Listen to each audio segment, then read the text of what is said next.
ભાવનગરના પોલીસ કર્મીઓને જ દંડ ભરવાનો વારો આવ્યો છે। બનાવ 2 દિવસ પહેલાનો છે। રેન્જ આઈજી ગૌતમ પરમારના બંગલા પાસે લાઉડસ્પીકર વાગી રહ્યું હતું।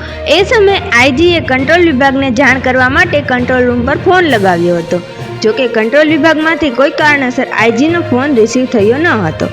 આથી રેન્જ આઈજી હાઈવે કડક પગલાં લેતા પોલીસ કર્મીઓ સામે જ દંડનીય કાર્યવાહી કરી છે।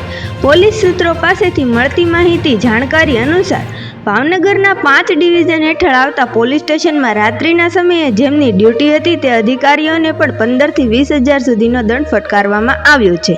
સવાલ એ છે કે જો ભાવનગર રેન્જ આઈજીનો પણ કંટ્રોલ વિભાગ ફોન ઉપાડતું ન હોય તો સામાન્ય નાગરિકનો તો શું થતું હશે? હાલ તો રેન્જ આઈજીને કાર્યવાહીથી પોલીસ બેડામાં ખળભળાટ મચી ગયો છે। બસ હાલ માટે એટલું જ મિત્રો। ફરી મળીએ નવી અપડેટ અને નવી ખબરો સાથે। ત્યાર પહેલાં અમારા વિડીયોને લાઇક કરી ગુજરાતી ન્યૂઝને સબસ્ક્રાઇબ કરો, બેલ આઇકન દબાવી દેજો જેથી કરીને તમને નવી અપડેટ મળતી રહે।